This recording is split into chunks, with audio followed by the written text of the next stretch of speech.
All right. Hey, guys, what's going on? My name is Chris Hawkes. This is your best life defined. Feeling really good today. I had a couple crappy days. You know what's cool about that is when you get your butt kicked, when life hands you something that you just don't expect, and you're like, oh, and you don't know what you can do. Guess what? It's really cool when you survive it, when you get through it, and you're on the other side of it, and you're going, yeah, okay, that's better. I have water again. My truck starts. Are you a survivor? When you wake up in the morning and you're over there brushing your teeth and you look in the mirror getting ready for work, do you see a survivor? He's someone out there that has compassion and empathy, but is willing to do what it takes to accomplish those goals. That's the story of my entire life. That has been my entire life. In fact, I think it can actually. I think it's actually become the addiction. There's almost a sense of addiction to the feeling of not being good enough and fighting and having something in front of me where I'm like going, yeah, all right, I sucked at this yesterday, but I'm gonna be better at it today. That's what surviving is all about. Looking around, I think 2020, if it didn't give us anything, it gave us a true perspective of our ability, our willingness to survive.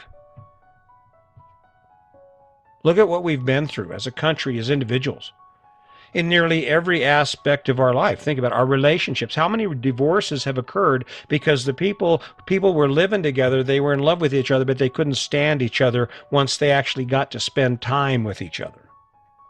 That's really what it amounts to. Didn't survive. They didn't survive it.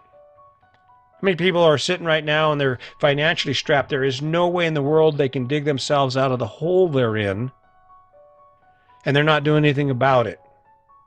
Life came that way, and now it's just where it is. Guess what? Are you a survivor? That's an important question. There seems to be there's an ongoing narrative about the impact of our kids not being in school full time, right? There's this ongoing thing about the impact, and I'm watching the news, and there are all these heartfelt clips of kids who are like struggling. They're like, oh my God, I don't know what to do. And I look at that and I think to myself, well, you take action, you move. I'm sorry, I kind of got my model for how to live your best life from the Serengeti Lions. I don't know what happened. We listened to a book. She's the same author who wrote Where the Crawdads Sing. And I'm sorry, forgive me, I can't remember her name. I'll remember it and I'll post it. But there's this book about the lions of the Kalahari, and it was just so brutal but so impressive on how this environment works, and it's just ruthless. But what was interesting about it is when you watch those lions and the hyenas and the zebras, it's those animals that have learned to adapt to their ever-changing environment who actually manage to survive. It's that lion cub who understands and has a sense of fear when they should have a sense of fear, right? And somehow what's happened amid this pandemic, and granted, there's been a lot of tragedy, a lot of heartache, a lot of loss because of this. And there's a lot of struggles. We face a lot of struggles still even now. But the issue we have to consider is how do we survive it? How do we take that action to survive it? Are you a survivor? I'm a survivor. In fact, I can't believe that I've actually found myself in the position I'm in because I'm always adjusting. We're looking at our life. We're like, well, what do you think about that? And we're like, yeah, this was cool, but I don't want to do that again. And we're always making minor adjustments to align our life so it better fits who we are. That's what survivors do. The other thing survivors do is they see changes instead of backing away or watching. As soon as those changes come and it's different, there's something peculiar about this, right? They step up and they start planning and formulating the possibilities and what action can be taken. You have to adapt. You have to adapt. Think about the animals on any of those major deserts, the Sahara or the Kalahari is. They make adjustments. When the rains stop, guess what they do? They move. They make adjustments. They survive. They figure it out. When there's not a lot of animals left and the lions are trying to survive, they eat bugs and they eat birds and they make do, right? 2020, nearly 500,000 people have died of COVID-19. More loss than we've ever seen in the history of our country, right? It's not over. and the impact that you have felt because of that, it might require you to make adjustments. And the more agile and the more flexible you are in your ability to adjust, and to not only that, but the more aware you are of your surroundings and what opportunities still exist, the quicker you're going to be able to get back to where you were pre-COVID. You notice the retailers, these major retailers, are not having one problem at all now that they used to have. Curbside pickup, delivery. The whole model has changed within a year, right? The whole dynamic of our economy has changed. There are a lot of places now where you don't ever have to see anyone to get your groceries. There are a lot of places now where you just drive up and you say, hey, here for my order number, bam, put it in the car, thanks. Some people say, well, that's crazy.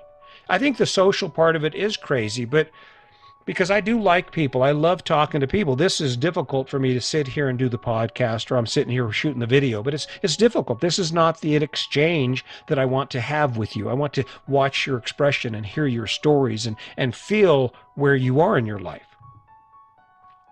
But the standpoint of efficiency, damn, it takes me longer to get to the grocery store and than it does to pick up my groceries. I drive, I pull in, I let them know I'm there, and within 5 minutes, my truck is loaded with my groceries. I head out, and I have to say, it's always better than I expect. There's never a time when I have to call them and say, hey, I didn't get something. It's not that difficult. Thinking, okay, I can do this, right? But you feel in the back side of that, that's where it's at.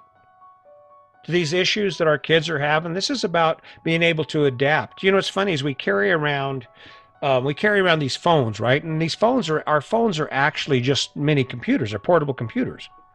Most efficient computer you could have access to everything in the world, damn near. Can learn everything, can watch a video about nearly anything, right? If you're not getting what you need to out of school, and there isn't an adult standing in front of you telling you, hey, you need to get busy, the dynamic has changed. You have to take charge. You have to say, okay, what would a survivor do? Well, if you're 18 years old or 17 years old and you're trying to figure out how to get everything done, then you almost have to do it yourself. You have to say, okay, at 8 o'clock in the morning, I wake up and this is what I will do. And what's ironic is the information is there. And for those of us who adapt to what's in front of us, take advantage of what is in front of us, because think about the advantages of staying home. Think about, you can actually plan your entire educational experience and make it interesting, but it has to start with you taking charge of your life. It has to start with you saying, okay, this is where I am and no one else is going to help me. I guess I better help myself. I don't know. Is that too simplified? Does it make things, is it too simple? Some people seem to think it is, but I don't know. My whole life has been about survival. I survived getting married young. We survived raising kids. I survived the loss of one of the most important men in my life, my dad. And what's cool about that is, with all of the bad things in my history, with that tragedy of saying goodbye to Dad, I'm better for it. I'm in a better position now in my life than I've ever been. And how did I do it? I did what survivors do. I got up every day and I faced that pain. I faced that struggle, and in spite of how I felt, in spite of all those things inside me that told me I couldn't, I did it anyway. I showed up and I said, if I want to get there, I have to do this. That's what survivors do. Because I know we want to believe that somehow or another the universe has our best interest at heart, but the universe does not care about us. The universe doesn't care if you're struggling, if you don't have the money to pay your bills, if you don't have the money to feed yourself or your children. Not to be indifferent. If I had all the money in the world, believe me, I would help you. But this is all I have. If you want to escape where you are, if you're in a position and you want to live a better life in these current conditions, you have to evolve. You have to become a survivor. You have to examine the horizon and say, okay, this is what we face. What can I do about it? And then there's the most difficult aspect of the whole thing. And that's taking the first step. That is deciding that today is the day you are going to fill in the blank. Because I don't want you to be like me. I don't want you to be me. I want you to be like you. I want you to wake up and know you so well that in an instant, when an offer comes your way, when a distraction shows up, you can say, no, not for me. I got this going on. This is where I'm headed because this is what I'm going to have to do to survive. Now, the other side of survival is the success. I survived all of that stuff Sandy and I went through. I survived all of that struggle of working 23 and a half years in a federal prison, right? And look where I am now. And guess what? I'm still surviving. I'm still doing what it takes to make adjustments in this new climate, in this new environment. And the one thing I'm not doing is I'm not sitting still. Pointing it back at you. Are you sitting still? What are you going to do today and tomorrow and the day after that and continue doing until you achieve that goal that's going to give you success you don't have right now? What are you going to do today, tomorrow, and from here on out every day that's going to allow you to achieve something that you currently don't have, to achieve some goal that you've set for yourself because it's necessary, because it's about survival, because it's about adapting to this new environment? That's really what it comes down to. I think for a lot of us, the amount of distractions that we have, that computer that can tell us everything about the world, is the same tool that can keep us from learning anything about the world. There's the ticket right there. I hope you listen to what I'm saying. I hope you will take a minute and just spend some time in your head thinking about the content of this podcast and this reality that you are where you are until you change it, and the world doesn't care one way or the other. Now, are there people in the world who do? Yes, there are. There are some really good people in the world. But in the end, it's up to you, and the question you need to ask yourself is, are you a survivor? I think you are. I believe in you. And now it's time for you to take action. So until next time, just remember, today's your day. Make it a good one.